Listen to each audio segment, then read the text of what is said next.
All right, Brad, I still have a little bit of Buster Posey sadness hangover. Yeah. So, but we'll talk about that. Yeah. We'll talk about that in a second. I wanted to surprise you with this. Hang on one second. All right. Oh, don't do that. I just needed to switch hats. Now, the interesting thing about our relationship is we follow the Yes. same baseball team. Right. We do not follow the same football team, Nope. but we also like if the Cowboys won a game, I'd like or went to the Super Bowl, I'd Yeah. clearly root against whoever the other team is, right? Right. Yes. But with our you're a Rams fan, I'm a Niners fan. hmm Like when the Rams were in the Super Bowl a few years ago against the Patriots, I was like, "Oh, like that's Brad's team." Like even though they're a Niners rival, I don't care. Like I'm totally fine with them winning if it makes Brad's day a little brighter. And you know, to be fair, right? Like both of our teams in the year 2000 or in the decade of the 2000s, the 49ers have been to the Super Bowl twice and lost. You guys have lost a couple. You guys have what? Did you win one in the 2000s or was it the late 90s? No, we won in 99. It There you was go. 2000. The Super Bowl was in February 2000, but we won in 99 and then went back 2 years later against the Patriots, and that started the Patriots dynasty. Right. So it's not like either of our teams are knocking it out of the ballpark when it comes to Super Bowl wins or anything. But I will say, your team, you guys got Von Miller, you guys got Odell Beckham Jr. You guys are clearly better than the 49ers right now. Yeah. The only thing I'm going to ask you is why do you think the 49ers have been able to beat the Rams over the last 3 years pretty decently? Last night included, which was that one seemed to like a little bit of an outlier. I don't know exactly what happened with the Rams last night. Yeah, that one was goofy. Last night's game was just weird. I, as a Rams fan, I'm sitting there watching it going, this is not the team that I saw the last 8 or 9 weeks. I mean, dropping easy catches on third down, defense not stopping anything on the ground. I think, you know what, Shanahan does a good job of getting his team up to play the Rams. I don't know how he doesn't against other teams though during the season, especially this year. Holy crap! Yeah, exactly. But remember when the Niners were good and they had their little playoff run and everything else, and they went to the Super Bowl. Fisher had the Niners number, so it's this weird thing, and it's the rivalry thing. It's almost like, hey, we're really good this year and we're just going to have this confidence and we're going to take it to we're going to take it to our rival. And it doesn't necessarily happen. So I don't really know what causes that. I just think the other team kind of gets up for it and they're like, yeah, we're going to do this. We're not great this year, but this is our stepping stone to show that maybe we are great the rest of the year. And I think that's kind of what happens with the Rams and the Niners. McVay, against the Shanahan-led Niners, I mean, he's the little brother right now. He's just getting picked on and beat up. So I think that's kind of where we're at. All right, sorry. I put Brad on the main screen because I had to fix something with my phone. So now I saw all of a sudden I'm looking at and there's me. I'm like, hey. But now we're good. That was pretty slick. If I didn't say anything, nobody would have known anything. Sure, yeah. So okay, we're done with football talk. Yeah. I just had to bring it up. We bring it up every time our teams play. Oh yeah. It's fun. It's a fun rivalry because we're going to play the last game of the season now. And, are the Niners going to be fighting for a spot? Are the Rams going to be jostling for position? I don't know. They have a bye this week, and then the Rams play the Packers. I mean, if they play like they did against the Titans and the Niners, and they play the Packers like that, I mean, the Rams are – I mean, are they in danger of not making the playoffs because they still have to play the Cardinals again? They got to play you guys again. They got to play the Packers. I mean, it's crazy. So I don't know. It's fun though. It's all right. I only watch baseball and football, so I don't really have the basketball to kind of fall back on. So yeah, the hat goes back on. There you go. We'll talk about the Giants. Excellent. Yes. All right. So, like I said, the aftermath of the Buster Posey retirement, we did we've been gone for a little bit because we did our normal podcast and we came back with like the Buster Posey emergency podcast. And so Right. we took the next week off and now we're back. And I guess, now that you've had a little bit of time to think about it, like how you feeling about Buster, knowing that he's not going to be back and knowing that more than likely it's going to be the young Joey Bart and possibly Casale in the, with pitchers thrown to both of those guys. And I know there's even some worry that pitchers may not be as excited to come to San Francisco now that Buster's not here. Yeah, that's, I think, the biggest worry. But the way I feel personally right now is I think it's not going to fully. I mean, I was really hurt those first couple of days. I was tough. I don't think it's going to fully kick in until spring training starts. And then once the regular season starts, it's going to feel a little bit like 2020 for a while there, with no Buster Posey in the lineup, no Buster Posey behind the dish, no leadership in that dugout. So I'm still, I hate to say it, I'm still numb.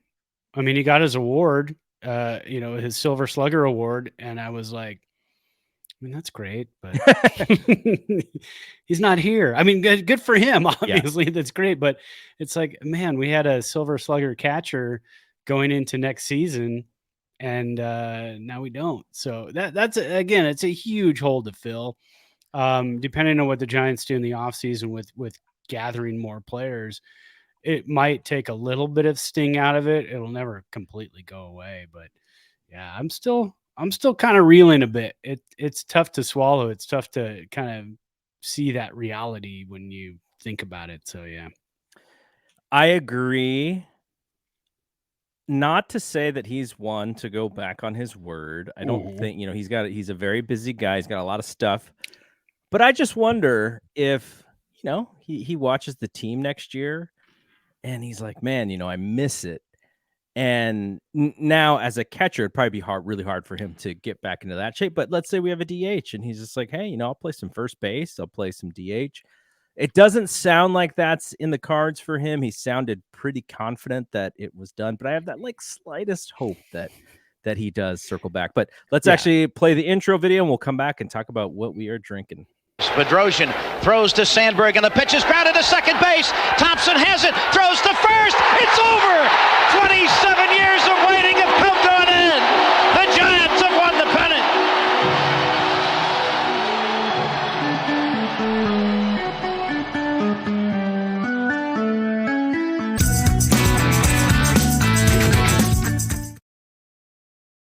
All right, so we're back here. Let's talk about what we're drinking. I'll go really quick because mine is very simple. Go first. I always go first. It's your turn. I have a little bit of bullet bourbon, nice, mixed with some seltzer water and some lime juice. So it's a very refreshing drink on a November Tuesday at 5:30 as we're recording this, and it's already pitch black dark. Like, I'm gonna need to bring another light in here to do this show because it's so dark now. Yeah, I got the shade down. I've got the Christmas album out. Did you see that? I did. I started listening to Christmas music today. We could talk about that later. When is the right time to do it? But I'm all for it. I love music. You love music. So I mean, if somebody handed you the vinyl of the Jackson 5 Christmas album now, you put it on. I think I'm going to actually buy it. Like, I have that album on every possible other medium except for the vinyl. I'm going to look for it for sure. Yeah. I just bought the new Norah Jones Christmas album. I just got that a couple days ago on white vinyl. I'm going to clean that up and play that this weekend. It's cold. It's starting to get chilly.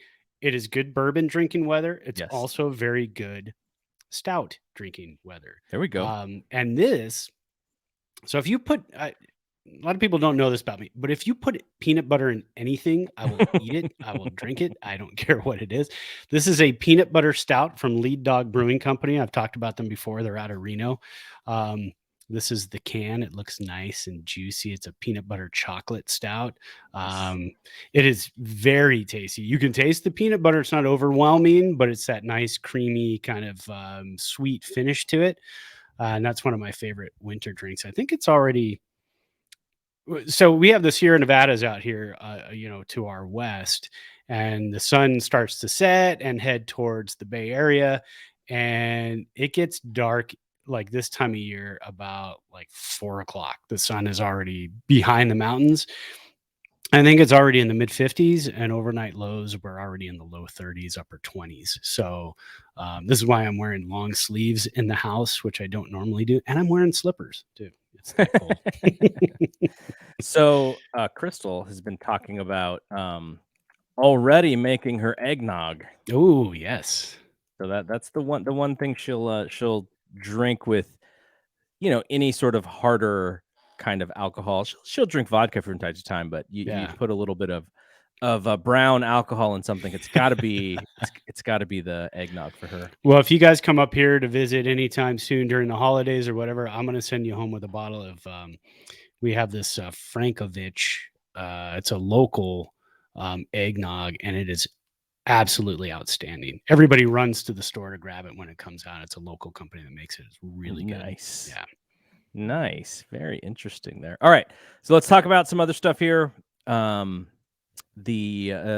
of the long week and a few days that we've been away, a couple things have happened. One being that the Giants signed Gabe Kapler to a 2-year extension. So he's already got 2022 that he already had 1 year left.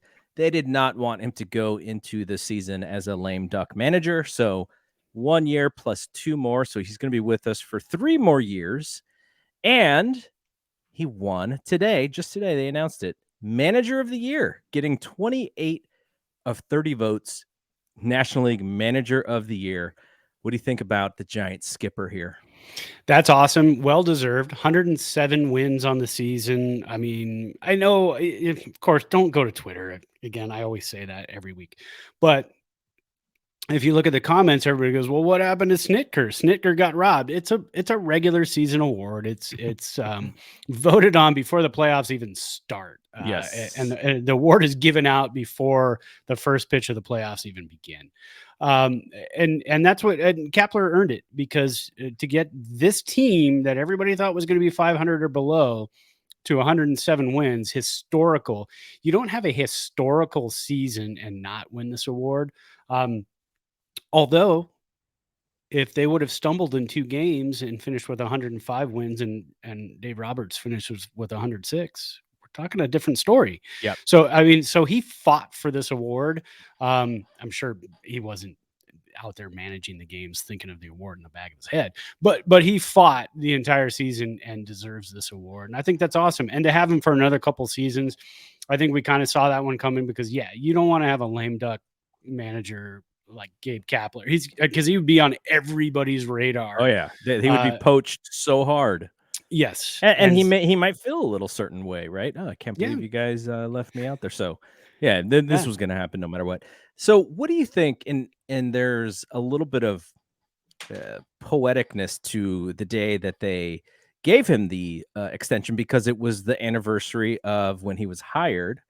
And if you remember, that was not the best press conference. Yeah. Right. Him and Zadie kind of, they had asked some really tough questions about his stay in when he was in LA, about being in Philadelphia, and they let him go before his contract was even up. Like, that's how much they did not want him. So it was pretty cool that, on the anniversary of that day, he then signs the extension, and, that he's going in the record books for the Giants as the, winningest manager or whatever for a season for the San Francisco Giants.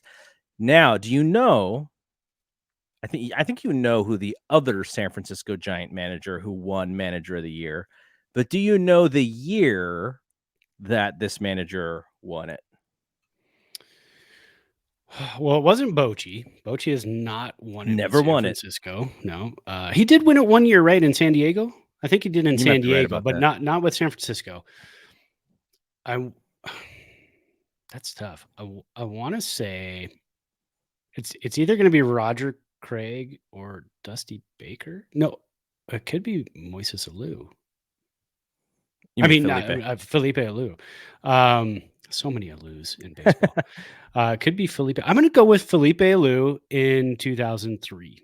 Oh, that's a good one because the Hmm. Giants did win a whole bunch of games that year. Yeah. The answer is Dusty Baker, Okay. and he won it 3 times. Wow. Okay. I maybe because he never won the World Series, we don't think about it a whole lot.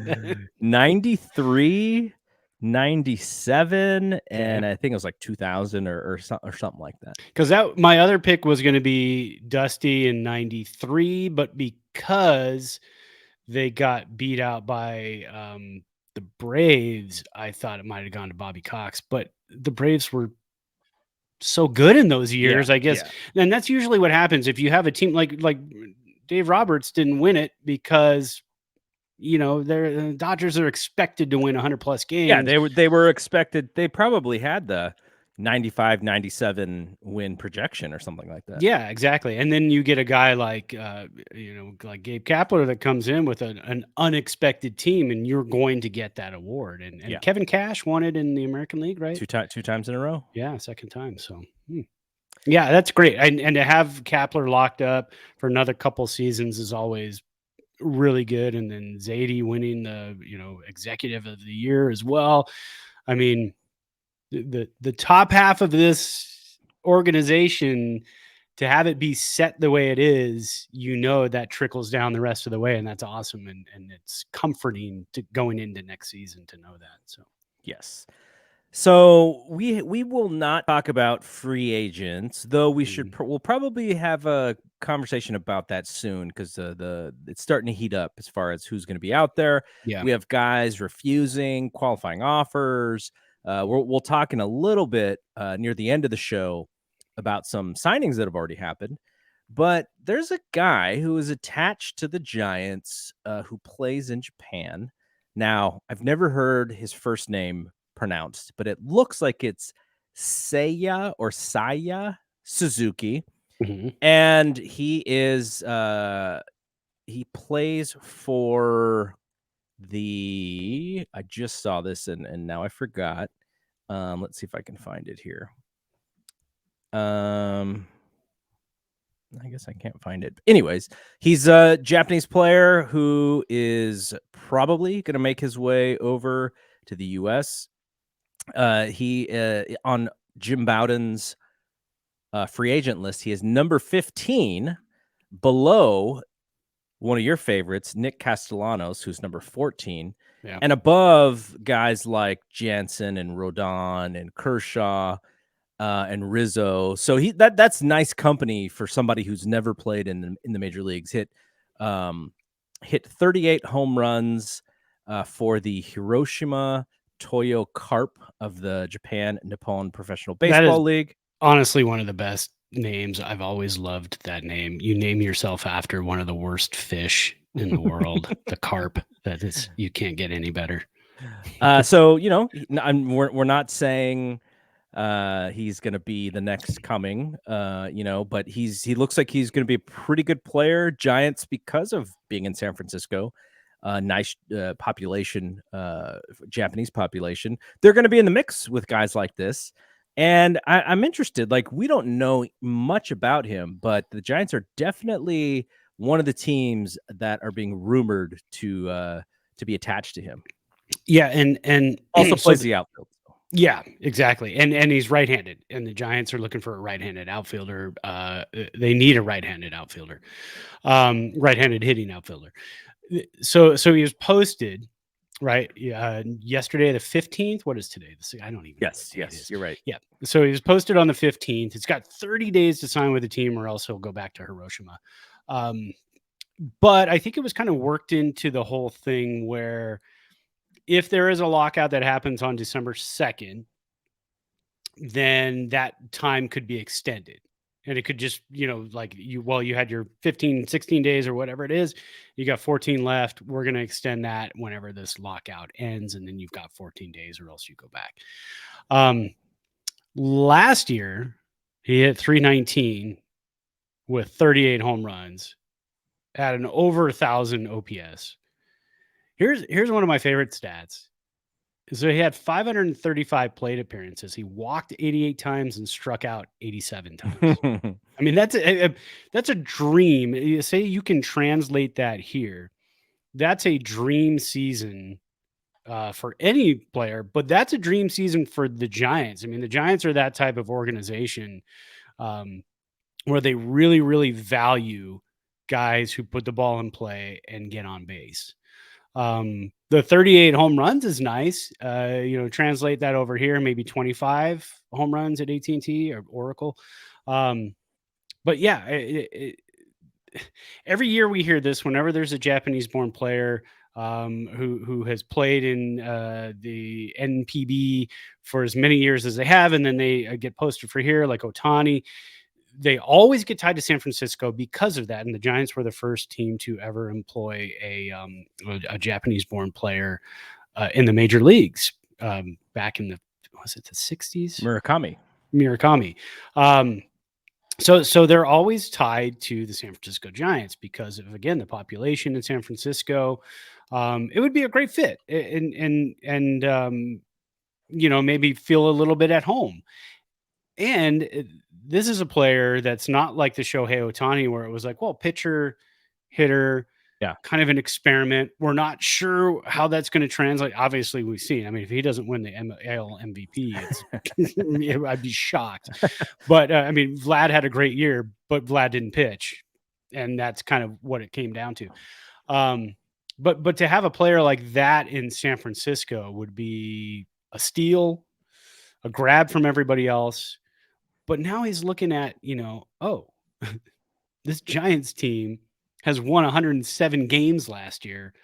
I can help that. I can add to that. I can be a part of that. They were, 2 runs away from moving on to the next series in the playoffs this season. So I think the Giants actually have a real shot here this time. The Shohei Ohtani thing was kind of when the Giants were in transition. Mm-hmm. Giants are a little bit in transition right now. Would this take the sting out of Posey not being there? I think a little bit. I think it would help a little bit because then you're talking about a guy. And how old is he again? 27. 27. So you're talking about a guy that could probably be around for a good 7-8 years. And that's another regime, should I say, of having another player that could be the face of your franchise. Can he be the face of the franchise?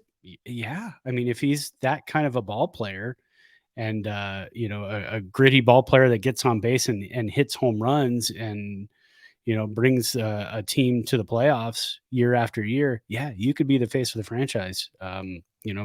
Crawford's only got 2 more years with the Giants left at this point. Belt, we don't know. We'll talk about him in a little bit, but we don't know yet. So yeah, I mean, this would be a huge get for the Giants. I try not to get my hopes up because of every time a player is posted and the Giants are in on it, it doesn't happen. But I'm pretty excited about this. So, according to a piece the McCovey Chronicles just wrote today, let me get the writer. I hate it when people only say the website. Yassi Khan is the writer. He said that, well, let me make sure it's a he. I don't want to also assume that. No, it is a woman. It's a woman. Right. I'm following her on Twitter right now. There you go. Good job. I shall do the same. I feel I'm glad that I checked because that would have been really dumb. Okay, so she says that the Mariners, the Rangers, the Dodgers, and the Giants are the teams that are named and in negotiations. What you said makes a lot of sense to me, which is they just lost Buster Posey, who was their best right-handed hitter, and you could soften that loss with Suzuki. Now, I think the interesting thing is also that the Giants promoted their native Japanese-speaking coach, Uematsu, to their full-time coaching staff. So, I mean, I'm sure there was some of it was just like, oh, he's ready, like he's done a great job. And some of it was like, oh, we need somebody on our staff because there's going to be players coming from the Japanese league, and we want a guy who's going to be there to help with that transition. So, great timing for that, and I'm really excited to see what happens. Like you, I feel a little bit more confident, almost like it's kind of like their guy to lose just because they had such a great season. interestingly enough, the Angels are not on this list. You would think that, they've already shown the ability to bring over a guy like Ohtani, and he's he's the best player in baseball right now. Right? If not, he's in the top 5. And so that they've created an environment and a culture, but maybe they don't, maybe they can't afford him or whatever at this point. But right. So yeah, I think it's going to be great to see what they do here.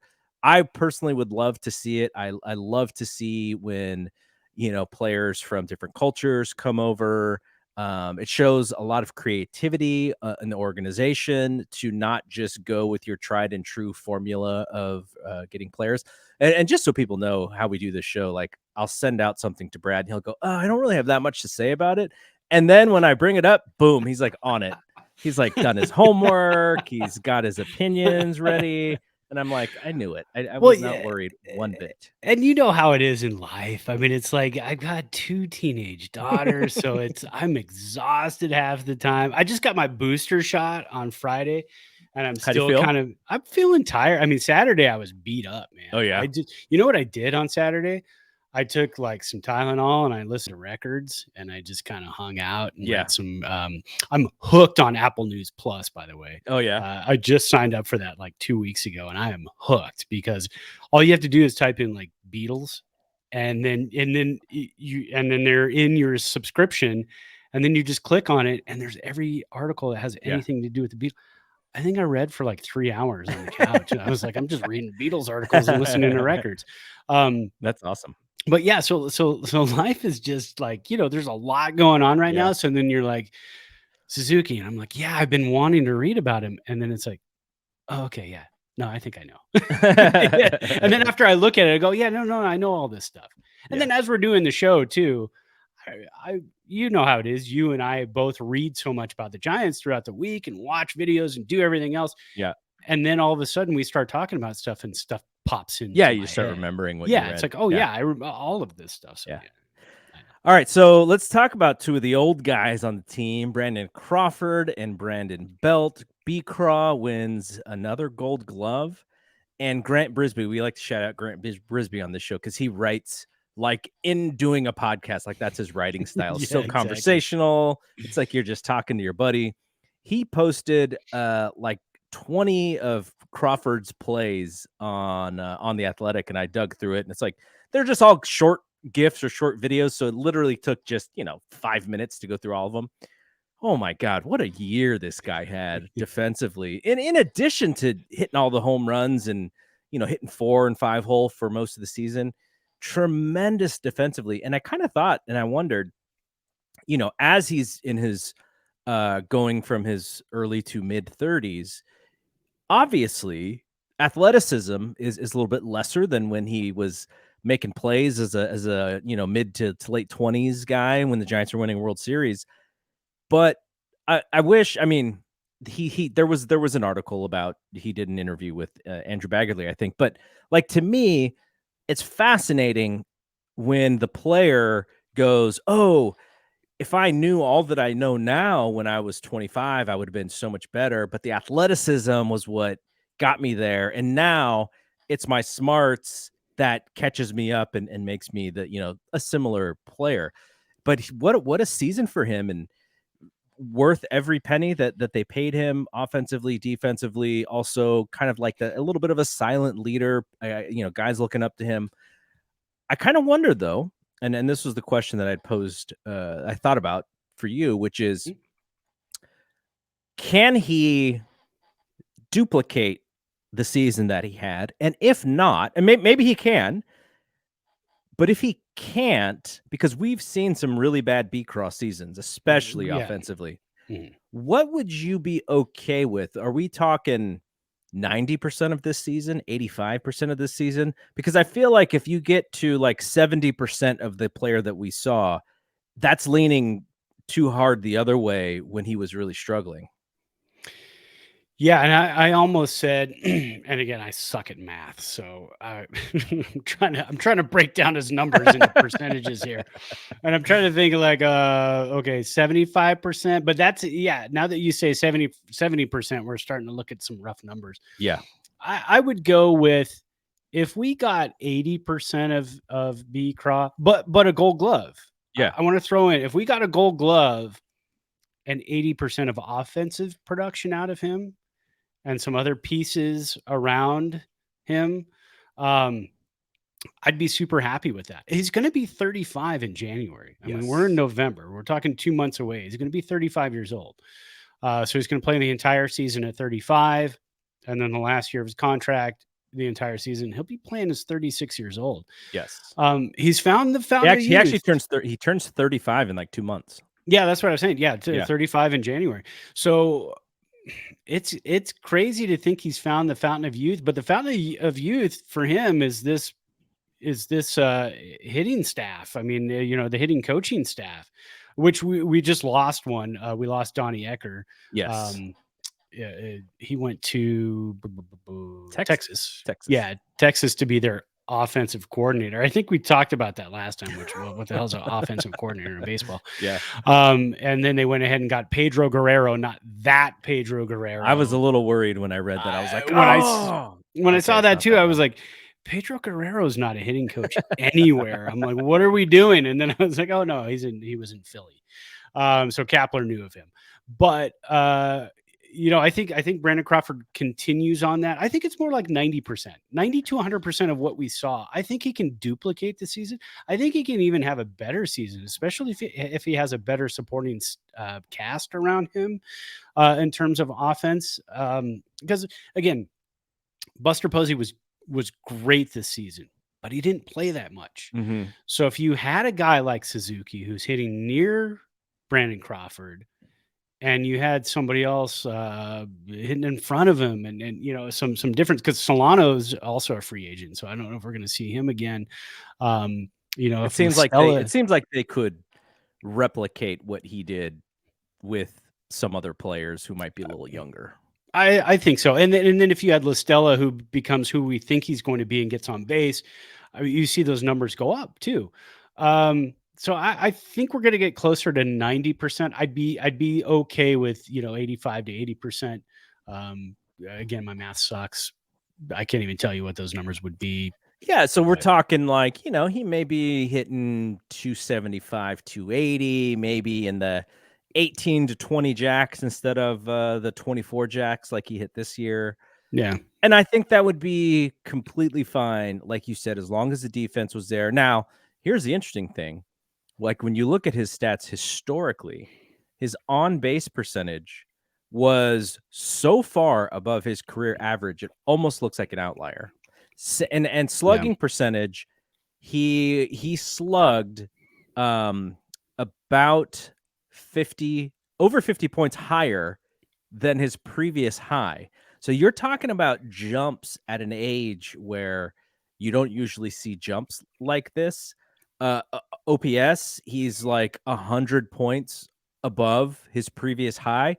So these are real outlierish numbers. So if he was to duplicate this, or again, 80% of this would be his second best season as a major league hitter is what it would be. Yeah, and like Kruko said too, this was the first time he saw a Giants team go to the plate with ideas, with a plan, and that's what Crawford did. So if he can build on that, and next year they're going to have a plan per at bat, per pitcher. So yeah, I think he can do it. He's found what works for him. Whatever was going on early in his career was great. It worked for him. Then that offensive lull for a few seasons in the middle, and now he's kind of got that formula of like, okay, this is what I'm looking for when I go to the plate. This is what what works for me, and this coaching staff works for me, and everything's great. So I kind of expect higher than 80% at this point, and I think he does too. I think he probably expects to do 110% of what he did last year, which he should, because I wouldn't even be shocked if he had a better season next year. But a 35-year-old shortstop, I'd be happy with the 90. All right, so now let's talk about Brandon Belt, who the Giants offered a qualifying offer to.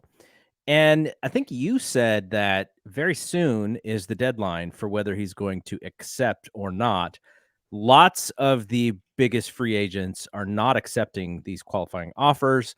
If we go back to Jim Bowden's list, he has Brandon Belt out of his top 100. He has Brandon Belt at 25, number 25, behind players like Kyle Schwarber, behind Chris Taylor, behind Michael Conforto, ahead of guys like De Sclafani, Mark Melanson. I'm looking for some hitters here. Nelson Cruz, he has below Belt. Nelson Cruz is like 100 years old, though. So, you know, but he still hits 40 home runs a year. Yeah, I know. The one thing about Belt is I think I would be really surprised if a team gives him like a 4-year deal just because he is often injured. Now, it doesn't mean that he's always injured. He's had a lot of seasons where he's played a full slate of games. But last year, or last season, I should say, getting hurt at the end there really hurt the Giants' chances to win that first round against the Dodgers. I do wonder if he is one of the guys who's like, okay, I'm going to take this qualifying offer in good faith, knowing that the Giants and I can work out maybe a 2-year deal or a 3-year deal. Is he the same age as Crawford? He is 33, so he's a year younger. Yeah, he'll turn 34 right at the beginning of the season in April. Okay, so would the Giants have a similar 2-year offer for Belt, or because of his ability to hit home runs, would an American League team, maybe playing at a shorter porch in right field, be interested in offering him more than what the Giants would? That's an interesting one, and I don't know what I would think there. I'd be surprised if the Giants offered him like more than a 2-year deal. Even a 3-year deal, I think, would surprise me. But he had a great season. Like, you can't take anything away from him. He finally had that season that everyone was waiting for him to have, and then unfortunately he just gets hurt. I would say more than Suzuki, this is the most urgent free agent lockup for the Giants of their own team. Suzuki's not, he's not their own player, but from their own team, I think Belt is not a guy you want to lose. And that has a lot to do with Buster Posey. Mm-hmm. You're losing a lot of leadership from your clubhouse. So to keep Belt and Crawford there right now, and still, I know they won 107 games, but it's still a transition time for the Giants for the most part, because they got a lot of young guys that we may see next year. Whether it be early in the season, they win jobs out of spring, or later in the season, you're going to have some young guys who play bit parts. You got Logan Webb, who's right now the Giants' ace, and to have a young guy like that to be able to lean on Crawford and Belt, that's huge. So if the Giants lose Belt and Posey in the this offseason, that is rough. So I would say right now the Giants really need to kind of, and I know they are, because we have heard news blurbs that they are talking to Belt about a multi-year deal, and multi is 2. And I'm with you too. A 2-year deal, I think, is what the Giants would do. You're starting to see some deals for pitchers that are in the 7-year range. That's where you start thinking hitters are going to be in the 4 to 5-year range. A 33-year-old coming back to his current team is looking at a 2-year range probably.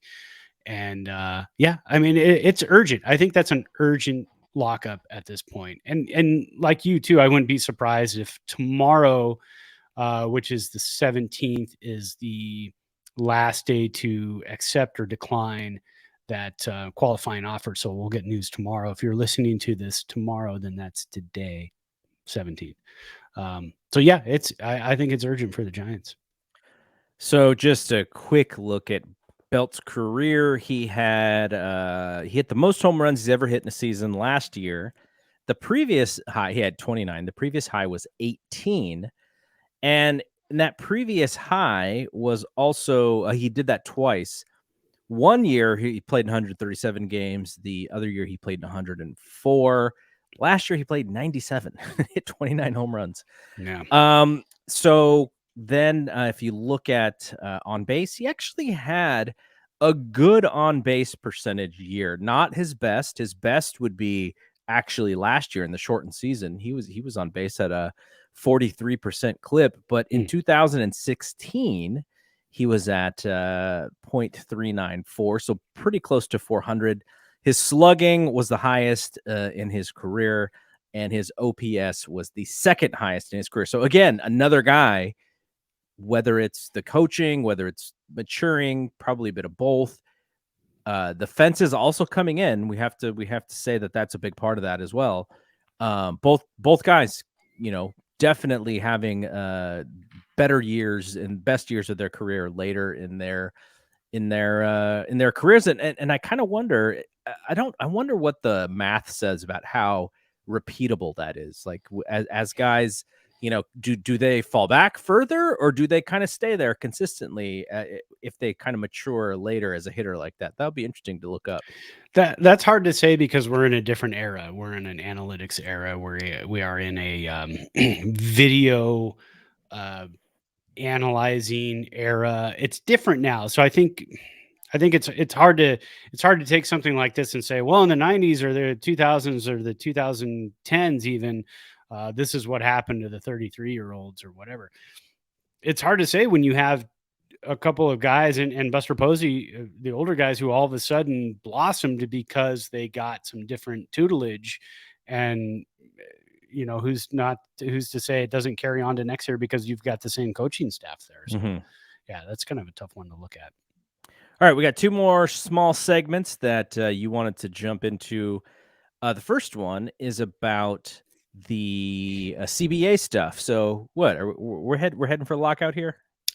Yeah, I think we're headed for a lockout. We are November 16th. The CBA ends at midnight on the 1st. The 2nd, the owners can lock out the players. Probably going to I mean, there's so much on the table still that they have not figured out. How long is it going to go? That's the question. It's going to happen, but how long is it going to go?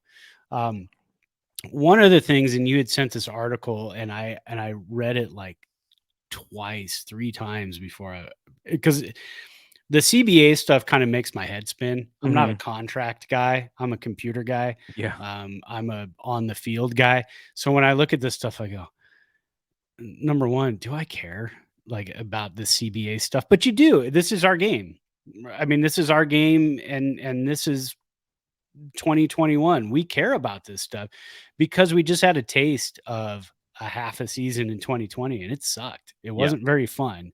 And you also know, just a side note, if there is a lockout and it is a shortened season, that's when the Dodgers win the World Series.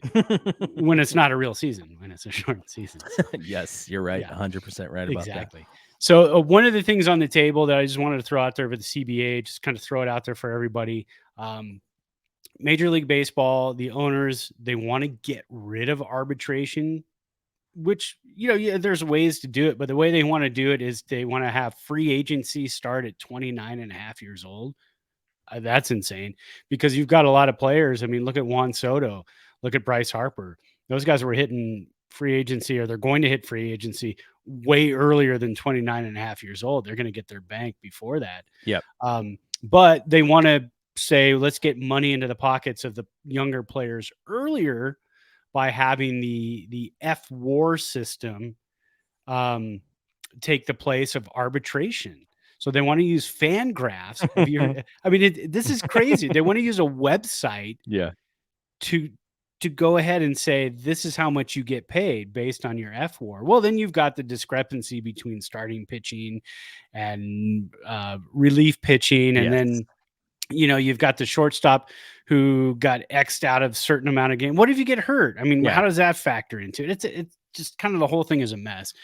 So my favorite quote was from one of the agents, a player agent. He said, when they brought this to him, he said, Albert Pujols has a better chance of leading the majors than stolen bases, is what he said. He said the central theme of professional sports from the labor side is the ability to negotiate your salary and make a case for what you're worth, which I agree. I mean, that is you and I, same thing. we want to go to our bosses and say, hey, you know, look at all the stuff I did this year. I should get this much. Not like, well, the person you replaced would have done this, so this is what you get. Then they go on to say, in arbitration, a panel decides. In free agency, the market decides. In this case, an algorithm, which is obviously flawed, would decide. Plus, it would open up the floodgates for war manipulation on behalf of the clubs. Also, since when do we let websites have such a direct influence on player salary? So that's why we're heading for a lockout. I mean, that's just one of the many things out there, because the union brought something to the table that was completely different from that. They still want to keep arbitration, but they want to go to 2 years of arbitration instead of 3 years of arbitration. They also want to add performance bonuses before arbitration, which would be great. This all makes sense. I think this all makes sense. And then they want to have free agency start after 5 years instead of 6 years.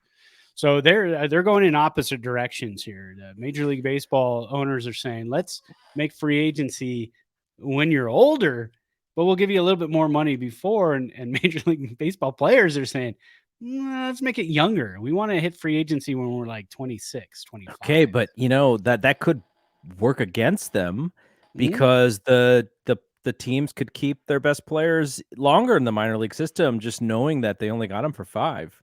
Yeah, and that's true because, I mean, you're looking at all the stuff that's going on with Vlad Guerrero and you know, all that stuff that happened with all the young players, and they brought him up. Oh, well, he's not ready yet. It's like, no, that's a financial thing. We understand. You're not fooling us. Yeah. So there's still so much to work out. And then when it comes down to it too, the player agents, they also get paid for guiding the players through arbitration. So of course they're like, let's keep arbitration because, I mean, that's where they make their bank. They make a lot of money, especially Scott Boras makes a lot of money off the contracts. But all the younger players that he's not making money off of contracts, he's like, let me lead you through arbitration for the next 3 or 4 years. 3 years, actually. I don't think they go 4. So, of course, they have a lot to say in it. So you don't just have Major League Baseball and the Players Association. You've got the agents kind of hanging over there, too. Yeah. All right, you want to talk about one last thing, which is some of the players who have already signed with other teams, including one Noah Syndergaard. Yeah, Thor, the mighty Thor. So this kind of, if we're looking to get Gausman back, yes, we got to look at these numbers and we got to say the market is being set. But again, I am shocked. A lot of these players are getting these deals before a lockout. But again, if the owners of the teams are willing to give these guys this much money before the lockout happens, take it. But we don't know how it's going to play into it. When the lockout happens, will these contracts be null and void because new things will be played in? Or will they say, well, you're grandfathered in because this happened before the lockout and before we changed the contract? I mean, we're under one contract right now. So you have to say you have to honor this at this point. But so Thor, Noah Syndergaard, signed with the Angels. The Angels are going for it. A 1-year, $21 million deal. Now, this is a pitcher that has, just like the real Thor, he's got a lot of story behind him. We know his background. He's a strikeout pitcher. He's pretty nasty. He hasn't thrown more than 2 innings since 2019. And he gets a 1-year show me $21 million deal. I kind of had him on the radar for the Giants back when we were talking a little bit about free agents a couple weeks ago. I kind of had him on the radar. I thought, oh, that'd be a good like 1-year, $15 million show me deal. Not at 1 year, $21 million. That's not a Zadie type of thing. So I'm sure the Giants were out of that pretty quick. Jose Barrios, who was the Blue Jays traded for him from the Twins at the trade deadline this year. He signed a 7-year, $131 million extension. So that's what we're starting to see in terms of money kicked around. And then you've got one that happened a little while back. what was that? Eduardo Rodriguez just happened a couple days ago, actually.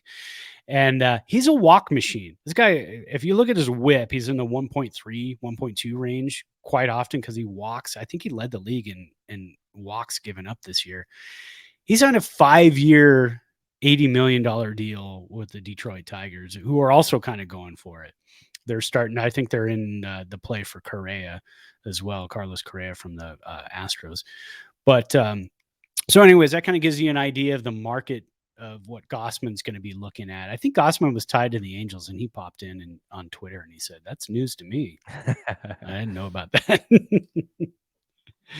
So yeah, that's I mean, if you're starting to think money, I don't know if we're going to have too many more deals before December 1st, or maybe we will, because a lot of these players are going to want to dig in their heels and get their money before this current CBA expires. I don't know the advantage of that other than they think that the new CBA is going to kind of deaden that, but money's going to be flowing no matter what. I don't think the CBA is going to change contract negotiations and all that too much. So. All right. Well, we are done here. We'll be back next week. So next week is Thanksgiving. It's Thanksgiving week. We record on Mondays, so maybe we'll do a little bit of a what we're thankful for theme there. And we'll talk about all the news. We'll talk about all the things happening with the Giants. And if there's not a lot happening with the Giants, we'll talk about what's happening in the world of Major League Baseball. Well, there would definitely be belt news, right? Yes, I mean, there would there's definitely going to be belt news. So at least on Monday, stay tuned for belt news. There we go. All right. So for Brad, I am Double G. We will see you when we see you. Peace out. Peace.